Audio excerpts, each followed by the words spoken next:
அன்புள்ள ராம், உங்களுக்கு யாரும் இல்லையா? அது பொய் இல்லையா? நீங்கள் கட்டிய தாலி என் மார்போடு உரசி மனதோடு பேசிக் கொண்டிருப்பதை மறந்து விட்டீர்களா? காதல் மனைவி சீதா மகாலட்சுமி. சீதா,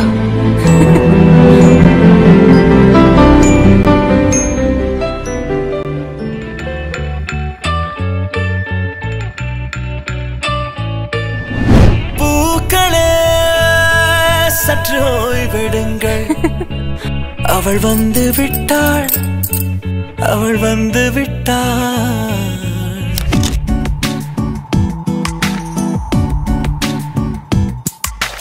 பூக்களே சற்று ஓய்வெடுங்கள்.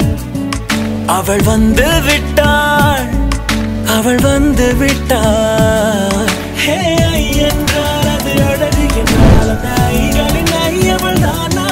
ஹே என்றால் அது கடவுள் என்றால் அந்த கடவுளின் துகளவள் தானா? ஐயோ என திகைக்கும் ஐயன வியக்கும் ஐகளுக்கெல்லாம் விடுமுறையை அவள் தந்து விட்டாள், அவள் வந்து விட்டாள். பூக்களே சற்று ஓய்வெடுங்கள்.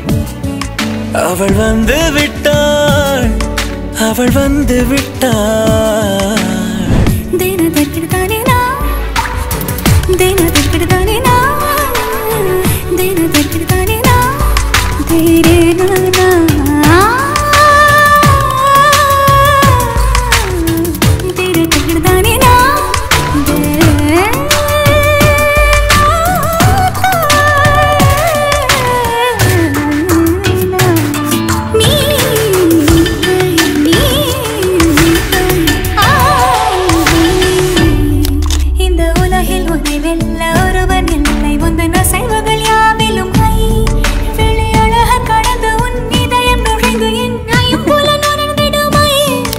இவன் பயத்தை அணைக்க அவள் இவனை அணைக்க அவள் செய்கையில் பெய்வது ஐ.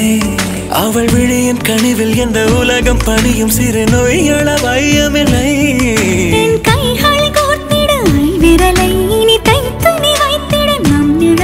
அவள் இதழ்களை நுகர்ந்து விட பாதை நடுக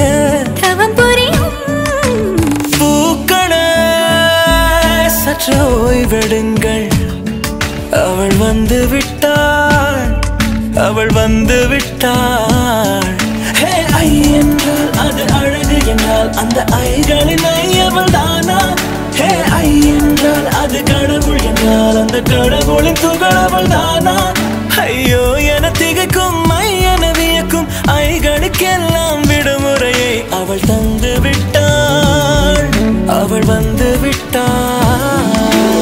நீ வீழ்ச்சி போலே நின்றவனா இந்த ஒரு உடையானா? வான்முட்டு மலையை போன்றவனானாட ஒரு இடையானா?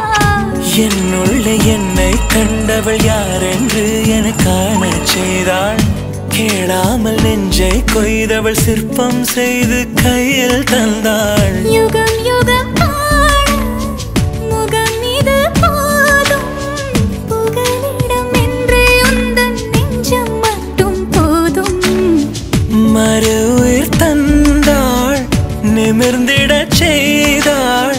நகர்ந்திடும் பாதை எங்கும் வாசம் வீச வந்தாளே. பூக்களே சற்று ஓய்வெடுங்கள்.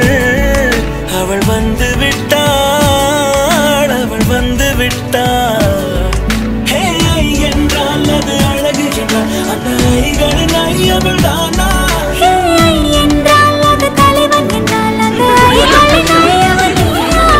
ஐயோ என திகைக்கும் ஐயன வியக்கும் ஐகளுக்கெல்லாம் விடுமுறையை அவள் தந்து விட்டாள், அவள் வந்து விட்டாள். பூக்களே சற்று ஓய்வெடுங்கள். அவள் வந்து விட்டாள், அவள் வந்து விட்டாள்.